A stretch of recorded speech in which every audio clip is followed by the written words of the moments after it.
Let's imagine for a minute, आप जितने भी स्टॉक होल्ड करते हो वो सारे स्टॉक अभी के अभी पूरे लिक्विडेट हो जाए एंड आप पूरे कैश में आ जाए। यहां पे मेरा एक क्वेश्चन है कि अगर ऐसा सिचुएशन हुआ तो क्या वो सारे स्टॉक्स सेम प्राइस पे आप बाई करोगे? ये सवाल थोड़ा मेंटल डिस्कंफर्ट पैदा करता है and you will be like let's avoid this question for now. ऐसी कई सारे इन्फ्लुएंस है जो हमारे फाइनेंस एंड इन्वेस्टमेंट को बहुत ही ज्यादा इंपैक्ट करता है, बट हम उसके बारे में सोचते ही नहीं है। हमारे दिमाग वहां तक पहुंच ही नहीं पाता एंड वी आर लाइक कि what is happening in the market, what does technical says, and हम बस वही तक सीमित रह जाते हैं। जेम्स मॉन्टेयर की किताब the little book of behavioural investing एक ऐसी बुक है जो कि आपको एक मिरर दिखाता है कि आप कहां खड़े हो एंड उसके बाद आप वो सोच पाओगे जो आप अभी तक सोच नहीं पाते थे। This is real eye opener. Well, इस वीडियो में हम बात करेंगे कुछ ऐसे फैक्टर्स की जो कि हमको इन्फ्लुएंस करते हैं बट वो हमारे नजरों से दूर रहते हैं, and this is based on the little book of behavioural investing. Let's start the video. The first one is above average bias. एक सर्वे है जिसमें लोगों से पूछा गया कि क्या आपको लगता है कि आप एक अबव एवरेज ड्राइवर हो? Do you think that you are better than average?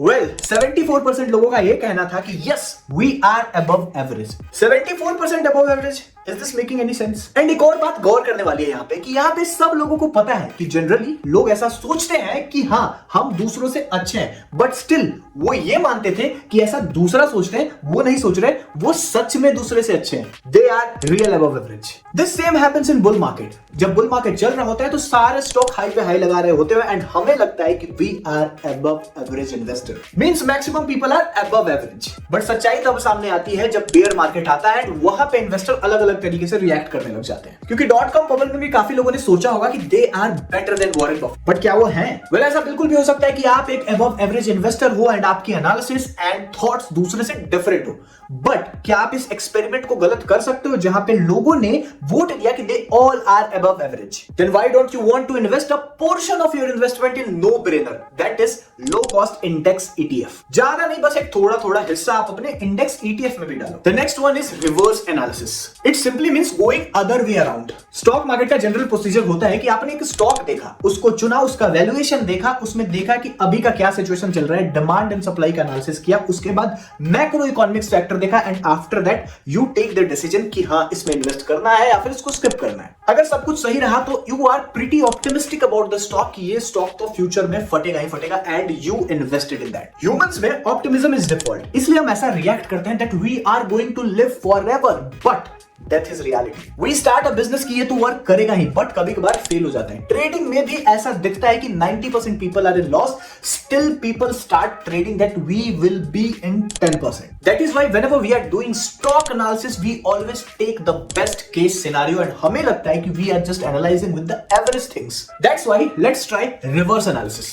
Reverse analysis is finding reasons कि स्टॉक में पैसे क्यों नहीं लगाए जाए, why this investment is not perfect. अगर आपको एक भी रीजन मिला, leave that and move to next. Eventually with a lot of analysis आपको एक ऐसा स्टॉक मिलेगा जहां पे आपके पास एक भी रीजन नहीं होगा that why you should not invest in that stock, and that will be your bet. This is the same reason why value investor love investing in bear market. जब भी bear market आता है तो they start buying more and more because all their favorite stock are available at discount, and of course when they do reverse analysis they think कि there is no reason कि इस price पे stock को क्यों नहीं खरीदा जाए, and that's why this is a successful investment strategy. The next one is confident illusion. आप YouTube पे एक एनालिसिस देख रहे थे एंड वहां पे एनालिस्ट बोला कि कल मार्केट बहुत ही ज्यादा बुलिश होने वाला है क्योंकि सारे के सारे फैक्टर्स एंड सारे के सारे इंडिकेटर्स, सारे के सारे एनालिस्ट भी यही कह रहे हैं कि there could be chance that tomorrow will be a bullish day and the expectation is more than 90%. You will also feel कि बात तो ये सही बोल रहा है क्योंकि व्हाटएवर फैक्टर जो कि उनको दिख रहा है वो आपको भी दिख रहा है. नेक्स्ट डे मार्केट बुलिश की जगह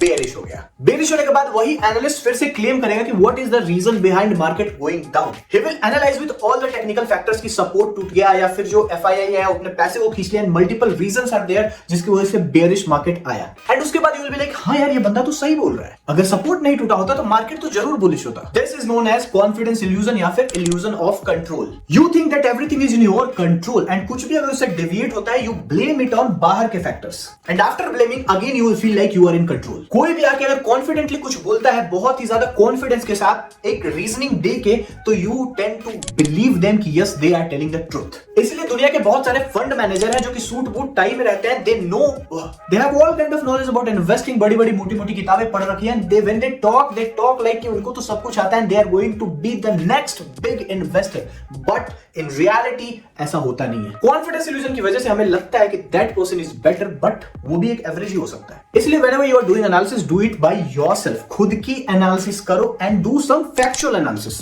फैक्चुअल एनालिसिस सिंपली मींस कि मेरा कोई व्यू नहीं है, I am just neutral. There could be possibility कि कल मार्केट बुलिश भी हो सकता है, बेरिश भी हो सकता है। बुलिश होने का क्या क्या दिख रहा है, बेरिश होने का क्या क्या फैक्टर्स दिख रहे हैं, एंड अगर वैसा होता है तो how am I going to react. In this way you will be ready for whatever that is coming next, and कोई भी चीज सरप्राइज जल्दी नहीं आएगा। Of course stock market is full of surprises, but this way we can be ready for most of it. The next one is incomplete urge. आपने ऐसा जरूर सुना होगा कि whenever you are hungry, don't go for grocery shopping. क्योंकि अगर आप भूखे हो एंड शॉपिंग पे जा रहे हो तो you will be buying more and more.